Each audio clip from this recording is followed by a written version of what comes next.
बिहार के शिक्षकों, मैं आपसे भी आग्रह करता हूं, आज आपके परिवार का एक आदमी गया है। शिक्षक का परिवार होता है, एक परिवार के लोग गए हैं, कल भी गए थे, आज भी गए, न जाने से कितने लोग जाएंगे, कितने लोग गए हैं। अगर आप अभी नहीं जागोगे तो फिर आज हमारे घर की घटना कल आपके यहाँ घटना होगी। चुप रहेंगे तो हर कोई आपको कुचलता है। शाही फरमान जारी कर दिया और नीतीश कुमार खामोश रहे, तो आपकी खामोशी का मतलब है कि आप हम यहाँ मिलाए बैठे हुए हैं। बीएलओ बेचारा मर रहा है, मरने दीजिए। आपका आपको इससे क्या मतलब है? पूरे बिहार का मैं जो बोल रहा हूँ ये शायद कोई नहीं बोला होगा। मैं बोल रहा हूं कि जो मरा है दुनिया छोड़ के चला गया है, मरा नहीं है। नीतीश कुमार ने मारा है, मर्डर किया है नीतीश कुमार ने। तो आरोप लगा रहे हैं। आरोप नहीं लगा रहे सर, हकीकत बोल रहे हैं। अगर शाही फरमान जारी मेरे ऊपर बहुत प्रेशर है, ऐसा लगता है कि ये काम हमारी नौकरी ले लेगा। तो इनको डर था नौकरी जाने का, डर था नौकरी जाने का, चूंकि तनहा कमाने वाले थे। इनको डर था अगर नौकरी चली जाएगी तो हमारे बाल बच्चों का क्या होगा। बस इसी हेड मास्टर से कि मास्टर साहब अब ऐसा लगा कि हम जान न बचते, जो इनका भाषा वो बोलते थे। ये कैसा लगता है कि हम अब बचेंगे नहीं, हमारी नौकरी अब ज़्यादा दिन नहीं रहेगी। ये इन्होंने डिप्रेशन में कहा। उन्होंने कहा कि ऐसा नहीं होगा। बेलवाड़ गाँव में जो रगनी देहट पंचायत नंबर 7 में मैंने कल एक वीडियो दिखाया था आपको, खैरा टोल जो काको पंचायत में पड़ता है, वहाँ एक बीएलओ की मृत्यु हो गई थी। मैं आज हम बेलवाड़ में मौजूद हैं। यहाँ फिर एक शिक्षक की जान चली गई है, जो बीएलओ के अभी पद पे पदस्थित थे और अभी उनकी जान चली गई है। यहाँ मौजूद हैं अभी, और हमारे साथ उनके कुछ परिवार के लोग हैं, उनसे भी बात करने की कोशिश करेंगे। कैसे क्या घटना होगी? सर घटना ये हुई कि कल दिन भर ये फील्ड वर्क में थे, इससे पहले भी थे। 25 तारीख से आपको पता है कि कानून ये काम कर रहे हैं बीएलओ लोग, तो 25 तारीख से लगातार ये डिप्रेशन में थे, काम कर रहे थे। कल ये सुबह निकले, जुमा था कल हम लोगों का, तो कल जुमा के लिए आए, नमाज़ पढ़े, उसके बाद ये फिर फील्ड में गए। काम करके शाम में आए तो इनको चक्कर आया, पानी वगैरह पिए, फिर ठीक हो गए। फिर शाम में रात तक खाना खाया, फिर अपना जो जितना पेपर लाए थे दिन में सबको लिखने लगे। लिखते लिखते 2 बजे रात तक ये रात में लिखे। 2 बजे के बाद अचानक इनकी तबीयत बिगड़ी। लिखते लिखते ही हुआ ये कि लिखने के बाद बिस्तर पे लेट गए और कह के मेरी तबीयत बिगड़ रही है, गर्मी बहुत लग रही है, पंखा भी चलाया गया इनके लिए, लेकिन कोई सुनवाई नहीं हुई। जब तक कुछ हम लोग समझते तब तक ये एक्सपायर कर गए।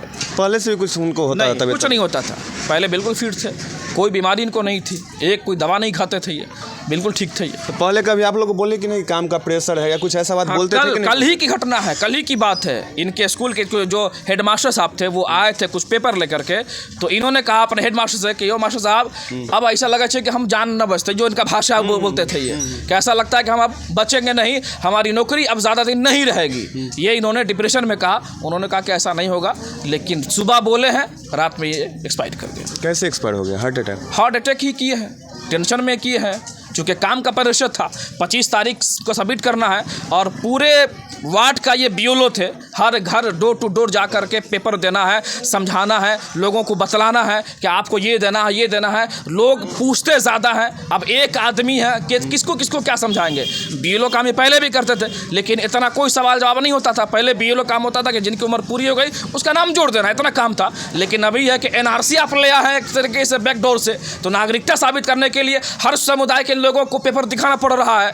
तो वो लोग परेशान हैं, लोग पूछ रहे हैं, लोग अपनी नागरिकता बचाने के लिए। तो पूछेंगे भाई किससे? आपने बनाया है बीएलओ को, तो बीएलओ ही से लोग पूछ रहे थे। बीएलओ कितना को जवाब देंगे, कितना को समझाएंगे? ये समझाते समझाते अपनी ही जान लेके चले गए। अभी तो कोई अधिकारी यहाँ है कि कोई नहीं आया है सर।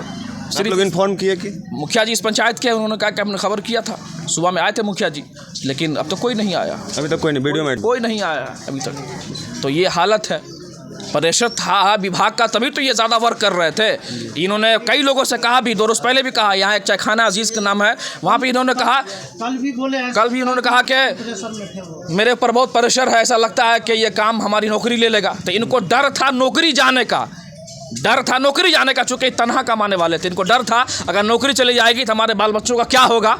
बस इसी डर ने इनकी जान ले लिया।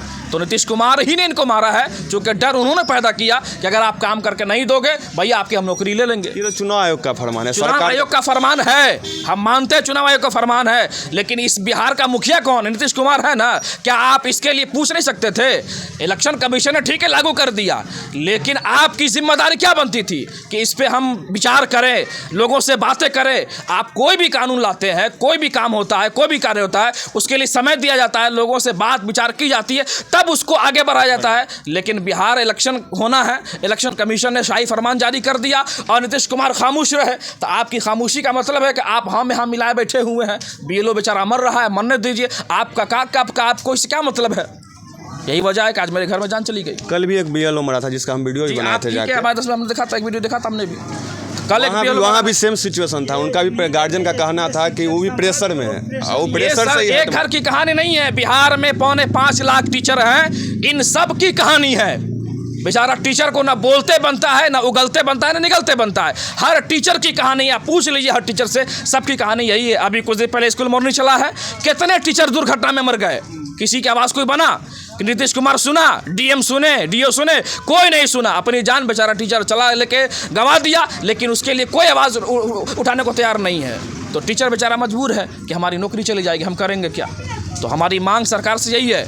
नीतीश कुमार जी, इस घर में तनहा कमाने वाले थे, वो सिंगल पर्सन थे, वो चले गए हैं। इस घर में 5 बच्चे अभी हैं, 3 बेटी है, 2 बेटा है और एक उनकी बीवी है। 6 लोग इस परिवार में हैं। इसको खिलाएगा कौन? इसकी परवरिश कौन करेगा? इसके बच्चों की शादी कौन करेगा? इसके बच्चों को पढ़ाएगा कौन? नीतीश कुमार जी, ये कानून अब आप नहीं चलेगा कि मरने वाला मर गया, उसका सैलरी खत्म करो। ये मैं पहला नहीं होता। नीतीश कुमार अगर चुप्पी तोड़ दिया होता तो आज इस घर का एक फर्द नहीं जाता जो मेरा बाप है, बाप समान है, ससुर थे हमारे, बाप समान थे। वो चले गए इस दुनिया से। जिम्मेदार नीतीश कुमार है। तो नीतीश कुमार, हमारी आपसे मांग है, हमारे ससुर की सैलरी बंद नहीं होनी चाहिए जब तक उनकी उम्र की उनकी नौकरी बाकी है, सैलरी आनी चाहिए। दूसरा ये कि फील्ड वक्त अटेंडम 50 लाख का मुआवजा हमको चाहिए। इस घर में बच्चे हैं, शादी होनी है उसकी, बच्चे पढ़ेंगे कहाँ से, खाएंगे कहाँ से, और उसके बाद एक नौकरी इस घर में चाहिए। अगर ये मांग हमारी पूरी करते हैं, 15 दिन का अल्टीमेट देते हैं नीतीश कुमार आपको हम, और मधुबनी के डीएम साहब आप भी सुन लीजिए, 15 दिन का अल्टीमेट आपको देते हैं हम। अगर आपने ये काम करके हमको नहीं दिया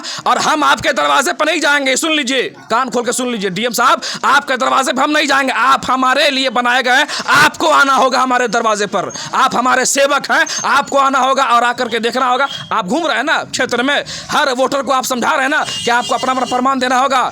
आप ही के कार्य करने वाले एक टीचर जो बीएलओ थे, काम करते करते मर गए, उनको देखने कौन आएगा? आपकी जिम्मेदारी आके देखिए और स्थल पे आइए, जांच कीजिए। अगर हम गलत बोल रहे हैं, गांव के लोगों से पूछ लीजिए, एक एक बच्चा गवाही दे देगा आपको कि सगीर जैसा बीएलओ पूरे बिहार में आपको नहीं मिलेगा। अगर कोई कह दे कि 1 रुपया भी बीएलओ हम साहब ने हमारे लिए किसी काम के लिए लिया हो तो फिर हम गुलामी करने को तैयार हैं। कोई कह दे पूरे 7 नंबर वार्ड का कि 1 रुपया भी सगीर ने कभी हमारे लिए वोटर लिस्ट में नाम जोड़ने के लिए या कुछ करने के लिए पैसा लिया हो, हम गुलामी करने को तैयार हैं। पूछ लीजिए लोगों से आप। 1 रुपया उन्होंने कभी नहीं लिया, बीएलओ होकर के भी कभी नहीं लिया उन्होंने, क्योंकि वो ईमानदारी से काम करते थे। और यही वजह है कि 17वां रैंक है पूरे बिहार में। आप लिस्ट खोल के देख लीजिए बीएलओ का, 17वां रैंक है पूरे बिहार में उनका।